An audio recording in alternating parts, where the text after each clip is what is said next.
It began as a dream, a global showdown where the best riders on Earth would battle not for themselves, but for their countries. No sponsors, no franchises, no politics. Just pride, courage, and 8 seconds to prove what nation ruled the dirt. This was the PBR World Cup, bull riding's answer to the Olympics. A war of flags, faith, and fury. And though it burned bright, it burned fast. Its rise and fall would change the sport forever. The year was 2007. The Professional Bull Riders Organization was already a phenomenon in the United States, Brazil, Canada, Mexico, and Australia. The fans were growing, the arenas were packed, and the bulls were bigger than ever. There was one thing missing though, something beyond individual glory. The PBR had world championships, but it didn't have yet world pride. So the founders created an idea that would bring it all together. 5 nations, 5 teams, 1 cup. The concept was simple. Each country would send 5 of its best riders to represent their homeland. No longer would they ride just for themselves. Now they'd ride for a flag, for an anthem, for everything they came from. It wasn't just about money or points. It was about who had the heart of a nation behind them. The first PBR World Cup took place in Gold Coast, Australia in 2007. The atmosphere was electric. Riders from the United States, Brazil, Mexico, Canada, and Australia lined up shoulder to shoulder. Competitors, but also brothers in danger. Every team wore their country's colors. The crowd roared in different accents but spoke one language: courage. From the opening gate, it was clear who came to dominate. The Brazilians, led by legendary Guilherme Marchi and Adriano Moraes, rode like men possessed. Their form, their unity, their faith, it was unstoppable. The Americans fought hard. The Australians rode with pride, but Brazil's calm precision won the night. The green and yellow flag waved high. Brazil was crowned the first ever PBR World Cup champion. For fans, it felt historic. For the riders, it was personal. Brazil had already produced world champions, but now, as a team, they had conquered the world stage. The victory cemented what everyone suspected. Brazil was no longer just part of bull riding. It was leading it. The next year, 2008, the World Cup moved to Chihuahua, Mexico. For Mexican fans, it was more than an event. It was a homecoming. Thousands packed the arena, waving flags, singing, chanting. For the first time, local riders like Gerardo Venegas and Edgar Durazo were heroes on their own soil. The air was thick with pride. Mexico rode with fire that night, raw, fearless, and wild. But once again, the Brazilians arrived like a storm. Robson, Palermo, and Marchi crushed the leaderboard, riding bulls that left others in the dirt. The United States pushed them hard, but Brazil's consistency was unmatched. For the second year in a row, they took the gold. The crowd in Chihuahua didn't cheer for defeat, they cheered for respect. They witnessed something special, a team so united, so disciplined, they were rewriting what team bull riding could be. By 2009, the World Cup had become one of the most exciting events in rodeo history. Now it was Brazil versus the world. Every nation came prepared, and the United States wanted revenge. The third edition, held in Las Vegas, was their chance. Under the bright lights, the Americans, led by J.B. Mooney, Cody Lostro, and Kobe Yates, brought the heat. They were tired of hearing Portuguese in the winner's circle. The rides were brutal. The bulls were world class. Bones, cold blue, chicken on a chain. The dirt turned into a battlefield. And when the dust cleared, the United States had done it. They dethroned Brazil and claimed the cup. For American fans, it was payback. For the Brazilians, it was motivation. The World Cup had become everything the PBR hoped it would be. Fierce, patriotic, emotional. But behind the scenes, cracks were forming. The logistics were brutal. International travel, bull transport, team coordination. It was expensive, chaotic, and exhausting. Some nations struggled to field full teams year after year, but no one cared yet because the show was too good. Then came 2010, the final chapter. Once again, the arena lights blazed, the gates slammed, and the flags flew. 5 nations, one last dance. The riders knew it might be the end, and they rode like it. The Brazilians, led by Valdeirão de Oliveira and Silvano Alves, wanted redemption. The Americans wanted to defend their title. Mexico came hungry for respect. That weekend, bull riding hit its peak of global spirit. Every whistle, every cheer carried more weight. The scores were close, the energy explosive.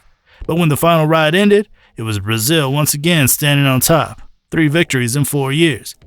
They weren't just champions, they were the standard. the World Cup era ended exactly how it began, with Brazil holding the flag high. After 2010, the World Cup quietly disappeared. The PBR shifted focus back to its main tour. Travel costs, scheduling conflicts, and a new focus on individual storylines made the event hard to sustain. For fans, it was a heartbreak. The dream of a true international showdown had ended. Not in defeat, but in exhaustion.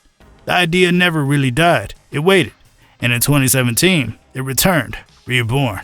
The PBR announced a brand new concept, the Global Cup.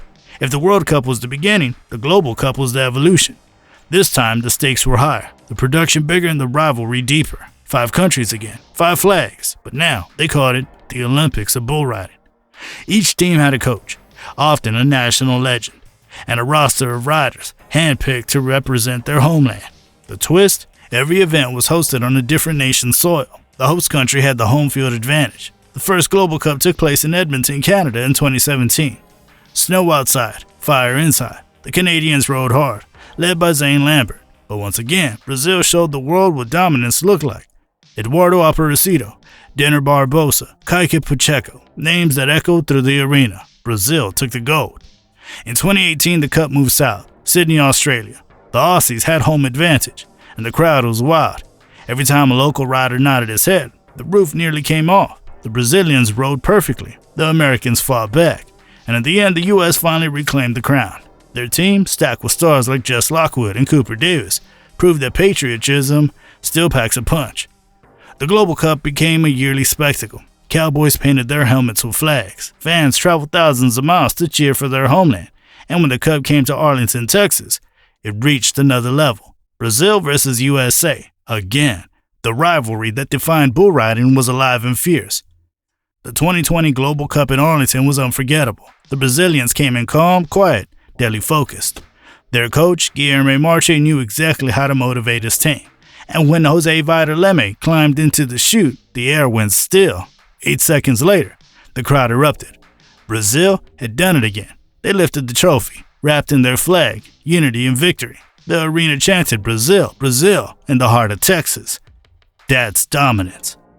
But just like before, behind the glory came struggle. The pandemic hit. Events shut down. Travel restrictions made international competition impossible. The Global Cup, like the World Cup before it, began to fade.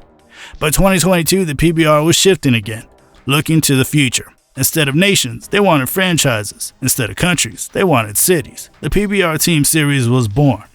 8 American teams, representing cities like Austin, Kansas City, and Nashville, filled the new chapter of bull riding. It was modern, marketable, and easier to manage. But something was missing. That anthem, that flag, that feeling of a world united by courage. The World Cup and later the Global Cup had given bull riding something no other event could: national pride. For 8 seconds, a cowboy wasn't just himself. He was his people, his culture, his country. He was a living flag in motion. When Brazil stood together on the podium, they weren't just celebrating, they were sending a message. Bull riding belongs to the world now.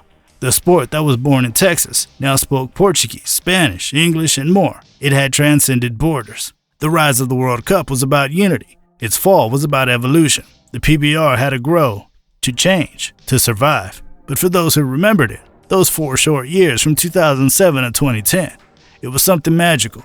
It was the one time every cowboy on earth was riding for something bigger than himself. And even now, when you ask the legends what their proudest moment was, many won't say a gold buckle. They'll say, "That night I rode for my country."